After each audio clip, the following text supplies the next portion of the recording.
श्री शिवाय नमस्तुभ्यम। हर हर महादेव। दोस्तों, आप सभी लोग जानते हैं कि 24 जुलाई 2025 यानी गुरुवार को पड़ रही है सावन महीने की अमावस्या तिथि। और दोस्तों, ये वो तिथि है जो श्रावण महीने में पड़ने वाली सबसे बड़ी तिथि है, क्योंकि यह गुरुवार के दिन पड़ रही है और इसका बहुत ही बड़ा और विशेष महत्व होता है। पूज्य गुरुजी ने कहा है, अगर कभी भी मौका लग जाए और श्रावण महीने की हरियाली अमावस्या तिथि गुरुवार को पड़ जाए तो आप लोगों को 11 चावल के दाने का उपाय तो अवश्य ही करना चाहिए। इन दोनों का संयोग बहुत ही कम आता है। और दोस्तों, पूज्य गुरुजी ने अपनी शिव महापुराण की कथा में बताया है, इस दिन आपको 11 चावल दाने वाला उपाय तो अवश्य ही करना चाहिए, क्योंकि ऐसा दिन पूरे साल में सिर्फ एक ही बार आता है। और दोस्तों, आप सभी लोग जानते हो कि हरियाली अमावस्या का अगर सबसे बड़ा कोई उपाय है तो वो 11 चावल के दाने वाला उपाय है। तो दोस्तों, इस अमावस्या के दिन आप लोगों को इस 11 चावल दाने वाले उपाय को जरूर करना है। बहुत सारे लोग होंगे जिन लोगों ने इस उपाय को न किया हो, मतलब पूरा साल निकल गया और उन्होंने किसी भी दिन इस 11 चावल दाने वाले उपाय को न किया हो। पर दोस्तों, आपके पास एक आखिरी मौका बचा हुआ है जो कि 24 जुलाई के दिन है। तो इस दिन आप लोगों को इस वाले उपाय को जरूर कर लेना है, भले ही आपने पूरे साल भर इस उपाय को ना किया हो। पर अगर आपने इस श्रावण महीने के अमावस्या के दिन अगर इस वाले उपाय को कर लिया तो आपको इस उपाय को करने का वो फल मिलेगा जिसकी आपने कभी कल्पना भी नहीं करी होगी। इसीलिए आप लोग इस वाले उपाय को एक बार जरूर कर लेना, ताकि आप लोगों के हाथ से यह मौका ना जा सके और आपको इस उपाय को करने का फल मिल सके। दोस्तों, यह उपाय पंडित जी ने अपनी अभी की ही शिव महापुराण की कथा में बताया है, जिस उपाय को आज हम आपको बहुत अच्छे से समझाने वाले हैं। इस वीडियो को देखने के बाद इस उपाय को समझने के लिए आपको कोई और वीडियो को देखने की जरूरत नहीं पड़ेगी। तो चलिए दोस्तों, उपाय को शुरू करते हैं। देखिए, यह इस श्रावण महीने के गुरुवार के दिन यह इतना खास होता है, इतना महत्वपूर्ण होता है। देखा गया है कभी कभी बड़े बड़े पूजा पाठ अनुष्ठान से जो मनोकामना पूर्ण नहीं होते, वो इस श्रावण महीने के अमावस्या के दिन एक छोटे से उपाय करने से ही आपकी मनोकामना पूर्ण हो जाती है। और बहुत सारे लोगों ने इस उपाय को किया भी है और उनको इस उपाय को करने का फल भी जरूर मिला है। अगर आप लोग भी इस उपाय को गुरुवार अमावस्या के दिन करना चाहते हैं तो आप इस उपाय को पहले अच्छे से समझ लेना, सुन लेना, उसके बाद करना। आपको इस उपाय का फल जरूर मिलेगा। और इस उपाय को कर लेने से आपके घर में चाहे किसी भी प्रकार की दुख और समस्या क्यों ना चल रही हो, आपको उसका कारण भी नहीं पता है कि भाई ये समस्या किस कारण से चल रही है, उसका कुछ भी कारण हो सकता है, जैसे पितृदोष हो सकता है या किसी भी तरह का मंगल दोष भी हो सकता है। तो इस दिन आप लोगों को यह वाला उपाय कर लेना है। यह एक ऐसा उपाय है जिस उपाय को अगर किसी विशेष दिन पर किया जाए तो भाई उस विशेष दिन का जो है वह तो हमें मिलता ही मिलता है, पर हमने उस दिन पर इस उपाय को किया है तो हमें उससे भी बड़ा फल मिलता है। और फल बहुत जल्दी मिलता है, क्योंकि आप इस उपाय को बहुत ही बड़े और विशेष दिन पर कर रहे हो। तो चलिए अब उपाय के बारे में बात करते हैं। लेकिन उससे पहले आप लोगों को यह जानना आवश्यक है कि आखिर यह उपाय किस समय करना है, किसको करना है और कैसे करना है। तो चलिए हम आगे आपको वीडियो में एक एक करके बता देते हैं। लेकिन उससे पहले अगर आप लोग हमारे चैनल पर नए हैं तो हमारे चैनल को सब्सक्राइब कर लेना और इस वीडियो को लाइक करके कमेंट बॉक्स में श्री शिवाय नमस्तुभ्यम, ओम नमः शिवाय जरूर टाइप कर देना। और अपने फायदे के लिए, गरीबी दूर करने के लिए इस वीडियो को पूरा देखकर जाना, तभी आपको लाभ की प्राप्ति होगी। यदि आज आपने वीडियो को बीच बीच में से देखा, काट काट कर देखा, तो आपको जीवन में कभी सफलता हासिल भी नहीं होगी। तो दोस्तों, इस 11 चावल के दाने वाले उपाय को हमें इस अमावस्या के दिन कैसे करना है, किसको करना है, किस समय करना है और कहां पर करना है, ये सारे सवालों के जवाब आपको इस वीडियो में मिल जाएंगे। और जो ये वीडियो देखेगा भाई, उसको 11 चावल के दाने वाला उपाय जरूर करना चाहिए, क्योंकि इस दिन एक चावल के दाने का भी बहुत ही बड़ा और विशेष महत्व होता है। और जब बात आ जाए 11 चावल के दाने की तो ये सोने पे सुहागा वाली बात हो जाती है और ये एक बहुत ही बड़ा उपाय हो जाता है इस हरियाली अमावस्या का। तो अब दोस्तों, इस 11 चावल के दाने वाले उपाय को आखिर करना किसको है, सबसे पहले हम लोग वो बात जान लेते हैं। तो देखो, घर की जो बड़ी माताएं बहनें होती हैं, उन माताओं बहनों में से कोई भी एक बड़ी माता बहन इस वाले उपाय को कर सकती है। और दोस्तों, अगर आप चाहें तो अपने घर में से सभी सदस्यों को भी इस उपाय को करवा सकते हैं। अगर किसी व्यक्ति की खुद की कोई मनोकामना है, खुद की कोई दुख और परेशानी है जो कि वह अपने लिए ही करना चाहता है इस वाले उपाय को, तो वह खुद अपने लिए भी कर सकता है। बाकी अगर कोई घर में से ऐसा है जो कि अपने पूरे घर परिवार की सुख और शांति के लिए ये वाला उपाय करना चाहता है तो भाई वह भी कर सकता है, उसमें भी कोई दिक्कत वाली बात नहीं है। कहने का मतलब ये है कि इस उपाय को हर एक सदस्य भी कर सकता है और पूरे घर परिवार के सदस्य के लिए घर की बड़ी माताओं बहनों में से कोई एक माता बहन भी कर सकती है। माताएं बहनें अगर घर में उपस्थित न हो या वो यह वाला उपाय न कर पा रही हो तो फिर घर का कोई बड़ा सदस्य भी इस 11 चावल के दाने वाले उपाय को कर सकता है, चाहे फिर वह पुरुष ही क्यों ना हो। उसमें कोई भी दिक्कत वाली बात नहीं है। अब दोस्तों, इस 11 चावल के दाने वाले उपाय को हमें करना कहां पर है? हमें इसे शिव जी के मंदिर में जाकर करना है।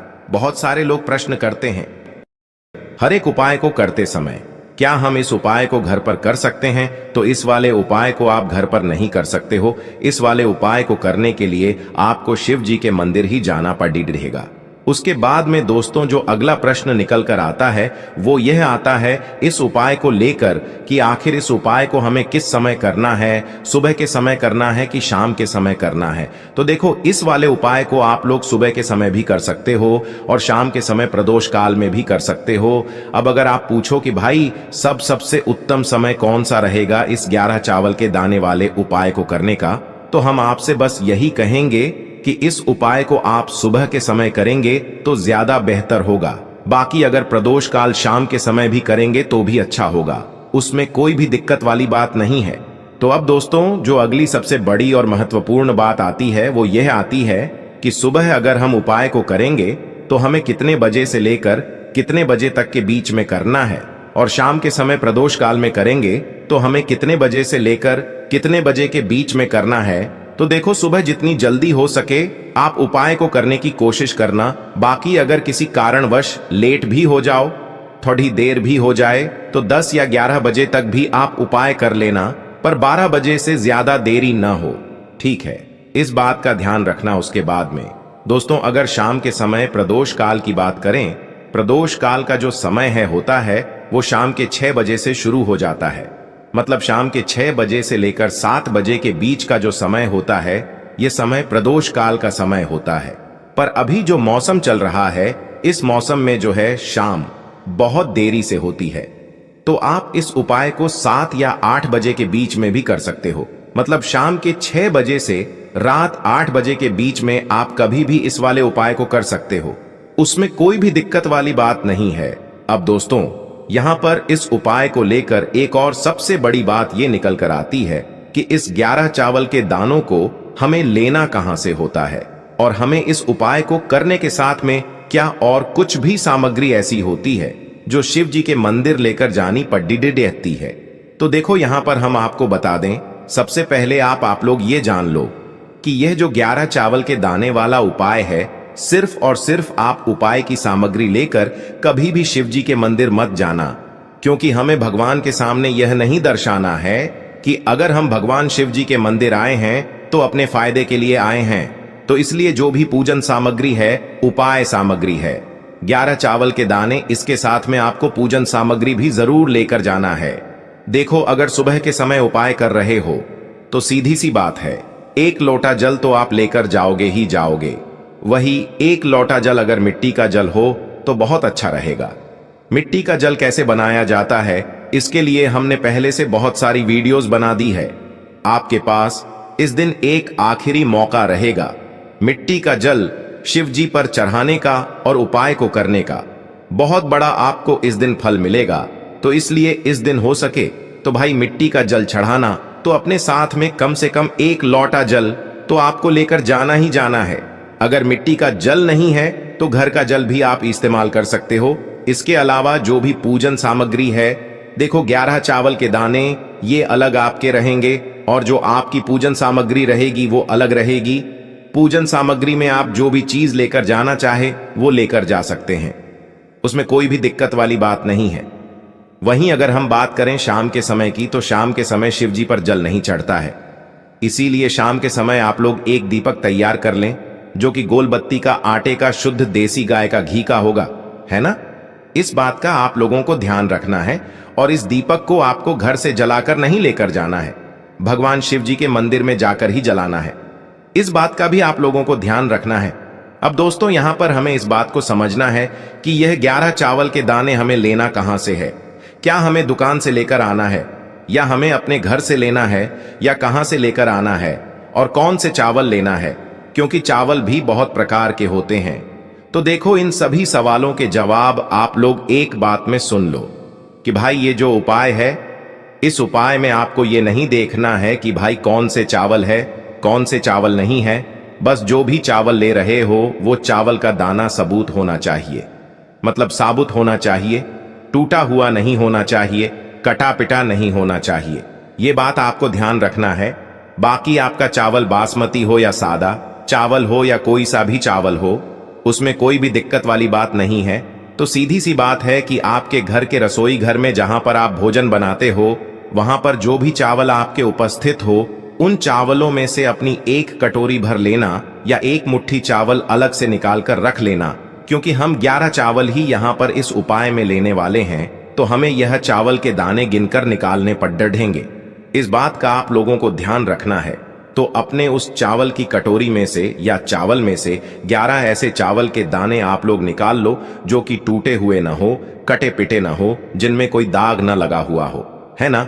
अच्छे साबुत चावल के दाने 11 दाने आप लोग निकाल कर रख लो और इन्हें किसी भी एक कागज की पुड़िया में या किसी एक छोटी सी कटोरी में आप लोग रख लो, ताकि यह सुरक्षित रहे। आपके एक भी चावल का दाना इधर उधर ना हो और आपका उपाय भी पूरा अच्छे से हो जाए। तो भाई जैसे ही आपका उपाय की जो सामग्री है, 11 चावल के दाने ये तैयार हो जाते हैं, उसके बाद मैं आपको जो भी अपनी पूजन सामग्री है, सुबह के समय कर रहे हो तो 1 लोटा जल या पूजन सामग्री जो लेकर जाना चाहो उसकी भी तैयारी कर लेना। और शाम के समय जा रहे हो तो भाई अपना जो दीपक है उसे तैयार कर लेना, ठीक है। और उपाय को करते समय शुद्धता का विशेष रूप से ध्यान रखना, ठीक है। सुबह सुबह स्नान करने के बाद ही उपाय को करने की आप लोग तैयारी करना।